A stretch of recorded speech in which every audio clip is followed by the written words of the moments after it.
ዛሬም ድረስ ሳይደበዘዝ ለዘለቀው ገድል ደማቅ ታሪካቸውን በተባበረ ክንድ በአንድ በመዋደቅ በአድዋ ያኖሩት ኢትዮጵያውያን ሉዓላዊነታቸውን ሳያስደፍሩ አይበገሬነታቸውን በዓለም አደባባይ ማስመስከር የቻሉ ህዝቦች ናቸው። የአድዋ ድል በዓለም አደባባይ ኢትዮጵያውያን የዘመናት ጀግኖች መሆናቸውን ከማስወደስ በዘለለ በቀኝ ግዛት ውስጥ ማንነታቸውን ለተነፈጉ አፍሪካውያን ትልቅ መነቃቃትን በመፍጠር የትግል አቅም የፈጠረላቸው ሆኗል። ይህ ደግሞ ከራስ ነጻነት ባለፈ አፍሪካን ነጻ የማውጣት መንገድ ተደርጎ ይወሳል። አፍሪካውያን ከኢትዮጵያ መማር የሚችሉት ከዚህ በፊት ብዙ ተሞክሮ ወስደዋል።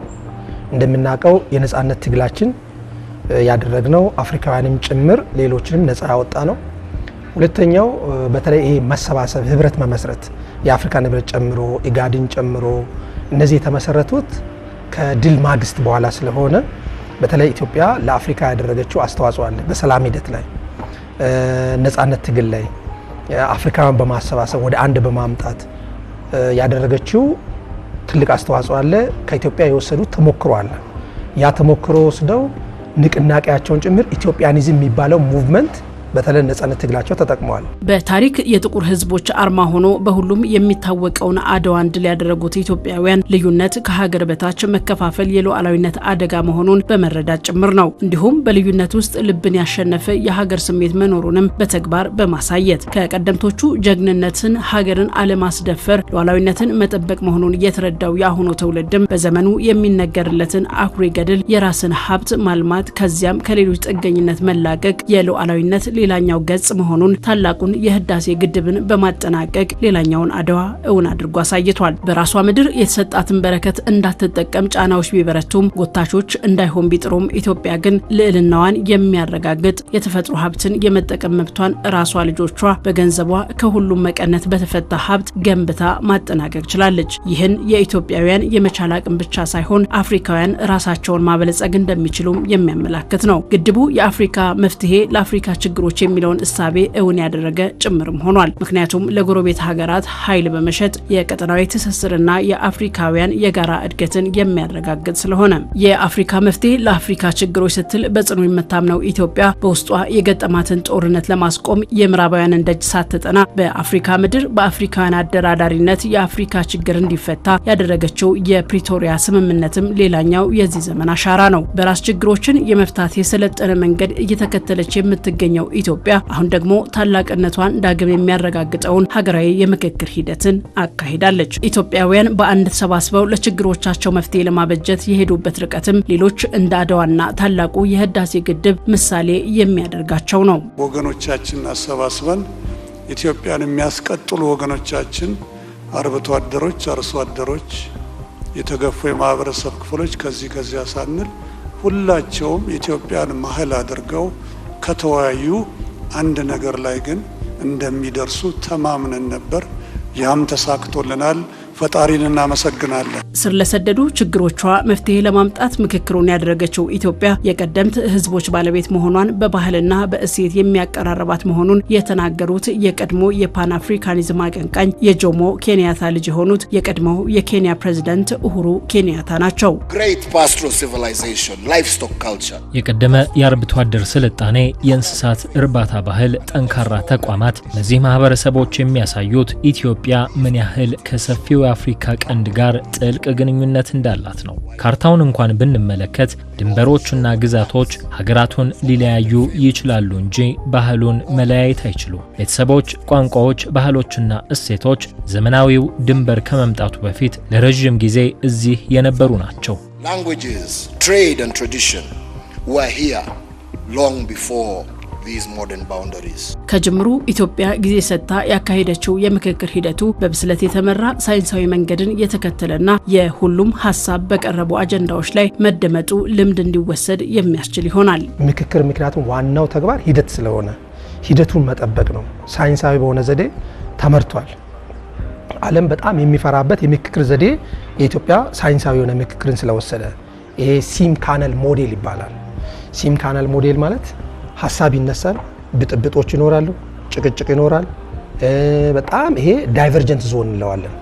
ከዛ ቀጥሎ ወደዚህ ይመጣና ወደ ላይ ሲመጣ ይሄ ግሮን ዞን ይባላል። ሐሳቦች ምን ያደርጋሉ? ያብጣሉ፣ ይከራከራሉ፣ ግለሰቦች ሐሳባቸውን ያወጣሉ። ከዛ መጨረሻ ላይ መግሉ ይፈነዳል። ይታከማል፣ ይግባባሉ። መጨረሻ ላይ ይሄድና ወደ ኮንቨርጂንግ ዞን ይባላል። ይሄ ኮንቨርጂንግ ዞን ማለት በተስማሙባቸው ጉዳዮች ላይ ይስማማሉ። አንዳንድ ሀገራቶች እንዲቀጥ ያለ ሂደት ይከተላሉ። ከላይ ወደ ታች ቀጥታ አጀንዳው ይቀረጻል፣ ተወያዩ ጋር ይደርሳል። ተወያዩ ይስማማማ አይስማማ በዛው ይበተናል። አንዳንድ ሀገሮች እንደዚህ አንግል አይነት ይከተላሉ። ሀሳቦች ይመጣሉ፣ ልዩነቶቹን ይተውና ከዛ የተስማሙባቸው ነጥቦች ብቻ ይነጋገራሉ። የኛ ግን ሁሉንም አካታች ስለሆነ በዓለም ታሪክ ውስጥ ጥሩ የሆነ ተሞክሮ ያመጣል። ይሄ ሲም ካናል ሞዴል የሚባለው ከጭቅጭቅ ይነሳል፣ ከሀሳብ ይነሳል፣ ሀሳቡ ያብጣል፣ ይጨቃጨቃሉ። ሰዎች እዚህ አካባቢ ላይ ሲደርሱ ፍራስትሬት ያደርጋሉ። ከዛ መጨረሻ ላይ ወዴት ይሄዳል? ወደ ስምምነት ደረጃ ይደረሳል። እና ይሄ ዓለም ከኛ ይማራል ለወደፊት ባለው ሂደት ውስጥ ላይ ትውልድን ከሚበላው ልማትን ከሚያቀጭጨው የጦርነት አዙሪት ውስጥ ያለ ውድመት አለመግባባቶችን ለመፍታት ምክክር መሰረት የሚጥል እንደሆነ ከተረዳችው ኢትዮጵያ አሁንም በችግርና በጦርነት ውስጥ ያሉ ሀገራት ምክክርን ማድረግ ይቻላል የሚለውን መንገድ የሚጠቁም እንደሚሆንም ተነስቷል። የሀገራችን የተለምዶ የፖለቲካ ማጠንጠኛ ከሆነው ካምባጓሮ ያመጽና የነፍጥ አዙሪት በዘላቂነት በመላቀቅ የፖለቲካ ልምምዳችን በሰላምና በመደማመጥ ላይ እንዲመሰረት በር መክፈቱ ነው። ዛሬ ደግሞ የአሁኑ ትውልድ እንዲህ አይነት ሰፊ የሆነ ምክክሮችን አድርጓል። ሰፊ የሆኑ ምክር ሀሳቦችን ወደ 400 የሚጠጉ ምክር ሀሳቦችን አደራጅቷል። 4 ልዩነት ሲቀር ይሄ ማለት ከ99% በላይ ስምምነት የነበረበት ሂደት ውስጥ ይሄ አፍሪካውያን ደግሞ አሁን በጦርነት ያሉ በቀንዱ አካባቢ ያሉ አገሮቻችን ሁለቱም ሱዳኖች፣ ሶማሌ ላለው፣ ኤርትራ ላለው፣ ኬንያም በዚህ ጉዳይ ላይ ብዙ ይማራሉ። እንደ ምስራቅ አፍሪካ ደግሞ ሌሎቹ እንደ ኡጋንዳ፣ ታንዛኒያ፣ ቡሩንዲ ያሉ አገራቶች የምስራቅ አፍሪካ 11 ሀገሮቻችን ከዚህ ከኢትዮጵያ ትምህርት ይወስዳሉ።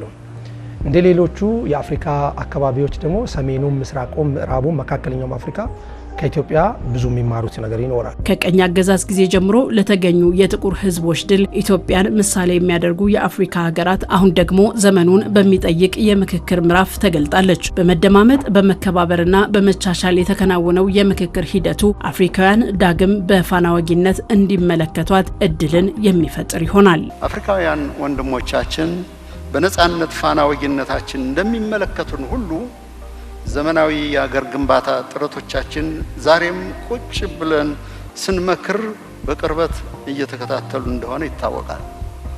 የሀገራችን ዘላቂ ሰላምና እድገት ለማረጋገጥ ፈተናዎቻችንን በራሳችን ማህበራዊ እሴት በራሳችን ጥበብና ዕውቀት ለመፍታት ውስጣችንን የፈተሽንበት የታሪክ ባለቤትነታችን ያረጋገጥንበት ታላቅ አፍሪካዊ ክንውን እንደሆነ በትህትና ለመግለጽ እወዳለሁ። When we say African solutions to African ለአፍሪካዊ ችግሮች አፍሪካዊ መፍትሄ ስንል ፍላጎት ብቻ ሳይሆን ያረዳድ ሉዓላዊነትም ጭምር ነው። አስታራቂነትን ከታላቆቻችን እንዴት መረዳት እንዳለብን ተመልክተናል። አስተዳደርን እንዴት በህጋዊ መስመር መምራት እንዳለብን ተረድተናል። በጥልቅ መንፈሳዊ ምህረት እንዴት መቀጠል እንዳለብን ተረድተናል። ለልማታችን ዋነኛው መሰረት ከውጭ የሚመጣ መመሪያ መሆን የለበትም። ከዚሁ ከመዲናችን፣ ከፓርላማችን፣ ከመንደራችንና ከህዝባችን ልብ የሚመነጭ ነው። በአዲስ አበባ የሚፈጠር ማንኛውም ነገር እዚህ ብቻ አይቆምም። በድንበር ያሉ ጎረቤቶቻችሁ የኢትዮጵያውያንን ጥምረት ሲመለከቱ ለራሳቸው ፍላጎት ተስፋን ይሰንቃል። ኢትዮጵያ